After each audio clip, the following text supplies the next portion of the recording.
Hello friends, कसे आहात सगळे? मस्त ना? तर मी पण मस्त आहे आणि आशा करते की तुम्ही पण मस्त असाल, मजेत असाल, सुट्टी एन्जॉय करत असाल.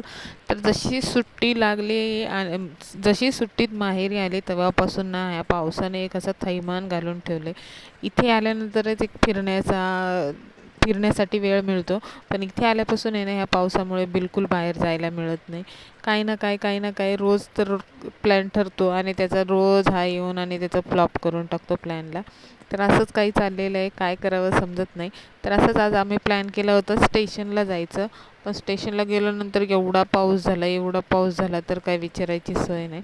जे काही शॉपिंग करायची होती ती तर राहिली, मग जे काही ते एका दुकानात ज्वेलर्सच्या जे काम करायचं होतं ते करून घेतलं आणि आलो. तर सकाळी मस्त अशी 15 दिवस आराम केल्यानंतर विचार केला होता, चला आपण पण थोडीशी मदत करूया आईला.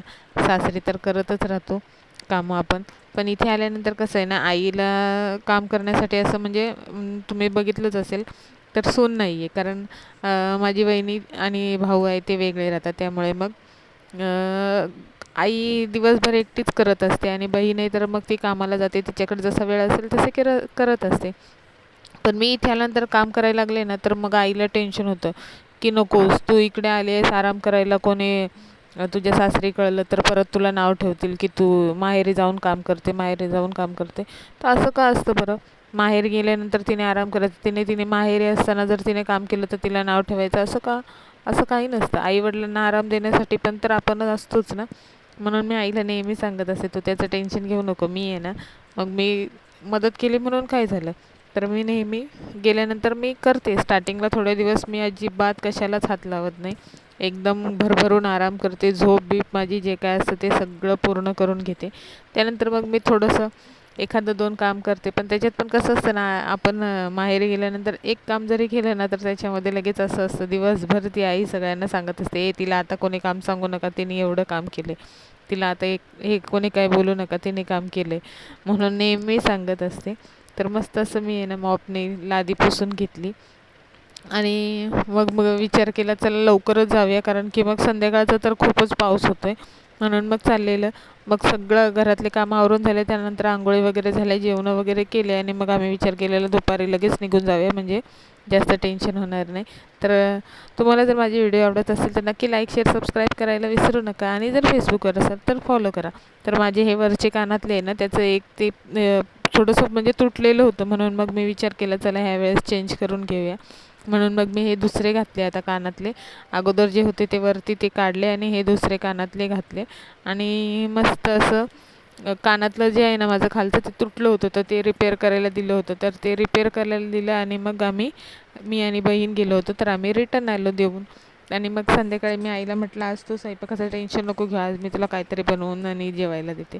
म्हणून मग मी मस्त आहे ना मटनचं जे ग्रेव्ही आहे ना, ग्रेव्ही म्हणजे पीस पण होते त्याच्यामध्ये, मटनचं जे उरलेलं कालवण होतं ना ते ठेवलेलं होतं. मग मी विचार केला त्याच्यामध्ये भात घालून मस्त अशी बिर्याणी करायची. तशी हे खात नाहीत, त्यांना लेअरवाली बिर्याणी लागते. पण आज दादा पण नव्हता, म्हणून मी आईला म्हटलं, तुला मला आणि पप्पांना नायराला आपल्याला करूया, कारण बहीण तर माझी नॉनव्हेज खात नाही. म्हणून मग मी आमच्यासाठी मस्त अशी मटनच्या ग्रेव्हीमध्ये आहे ना बिर्याणी बनवायला घेतली. इथे आहे ना लाईटचा खूप प्रॉब्लेम होतो, म्हणजे लाईट जी आहे ना ती पाठच्या साईडला आहे, म्हणून एवढं काळं दिसतं ना तर काय विचारायलाच नको. ठीक आहे, हम काले हे तो क्या हुआ दिलवाले हे म्हणून काही फरक पडत नाही. तर मस्त असे ना पहिलं ती ग्रेव्ही मी याच्यामधून काढली फ्रीजमधून आणि गरम व्हायला ठेवली, कारण फ्रीजमधून काढलेली मटनची जी ग्रेव्ही असते ना तिला खूप असं घट्टपणा आलेला असतो. तोपर्यंत तांदूळ धुवायला घेतले. तांदूळ धुवून मग ते छोटेशा पातेलं होतं जे ग्रेव्हीचं होतं त्याच्यामध्ये पुरलं नसतं, म्हणून मग मी विचार केला काढून आणि दुसऱ्या ह्याच्यात बनवूया, म्हणजे सगळ्यांना पुरेल पण आणि खायला पण आणि शिजायला पण ते बरोबर होईल. कारण छोटंसं होतं त्यामुळे काढून ठेवलेलं जे होतं ते छोटंसं पातेलं होतं, त्यामुळे मग त्याच्यात बनवणं पॉसिबल नव्हतं. पण गरम करावंच लागलं त्याच्यात, कारण ते खूप हे झालेलं होतं, एकदम असं घट्ट झालेलं होतं. मग तांदूळ धुवायपर्यंत माझी ग्रेव्ही मस्त अशी गरम झाली. तर आईला मी म्हटलं होतं, तुला झटपट आणि चटपट लवकरात लवकर बनवून देईल, कारण स्टेशनवर आल्यानंतर सगळेच कंटाळलेले होते. आणि त्यात पावसाने एवढं लेट केलं ना, तर पाऊस पडायला लागला म्हणून ते थांबलो, म्हणून पण उशीर झाला. म्हणून मी आईला म्हटलं, तू नको टेन्शन घेऊ, आज मी बनवते, पटकन पण होईल आणि सगळ्यांना टेस्टी पण भेटेल, आणि नॉनव्हेजचा वार आहे तर नॉनव्हेज पण खायला भेटेल. भाकरी आणि हे सगळं करत बसण्यापेक्षा ऑलरेडी तशा चपात्या होत्या. तर आईने शेवची भाजी बनवली त्याच्याबरोबर, आणि मी हे बनवलं होतं बिर्याणी तुम्ही कधी केली आहे का? उरलेल्या मटणच्या ग्रेव्हीची बिर्याणी करून बघा, खरोखर खूप टेस्टी लागते. त्यात थोडंसं मीठ मसाले आणखीन टाकायचे. तर मस्त असं गरम झाल्यानंतर काढून घेतलं, कारण त्याचे जे हड्डीचे बारीक बारीक कण असतात ना ते नंतर दातात येतात ना, मग ते चांगलं नाही लागत. म्हणून थोडंसं अलगद असं काढून घेतलं आणि लास्टचे जे बारीक बारीक कण होते ना ते फेकून दिले. मग मस्त त्याच्यामध्ये धुतलेले जे तांदूळ होते ते टाकले, थोडंसं मीठ हळद आणि मसाला घातला चवीप्रमाणे. जास्त घालू नका, नाही तर खारट झाल्यावर माझ्या नावाने ओरडाल. तर मीठ तुम्ही चवीप्रमाणे बघा तुम्हाला कसं वाटतंय ते. तर घातलं आणि मस्त असं आहे ना स्टार्टिंगला फास्ट गॅस करून उकळून घेतलं. थोडंसं घट्ट झालं की मग त्याच्यावर झाकण ठेवायचं. जमलं तर त्याच्या खाली तवा ठेवून आणि मस्त असं आहे ना दम द्यायला त्याला ठेवायचं. आणि तांदूळ शिजेपर्यंत झाकण ठेवणं. त्याच्यामध्ये एक्स्ट्रा पाणी मी थोडं पण घातलं नाही, जेवढं होतं त्याच्यामध्ये तेवढ्यातच माझा जो भात होता तो बरोबर झाला. तुम्हाला जर गरज असेल तर तुम्ही पाणी थोडंसं वरून घालून आणि शिजवू शकता.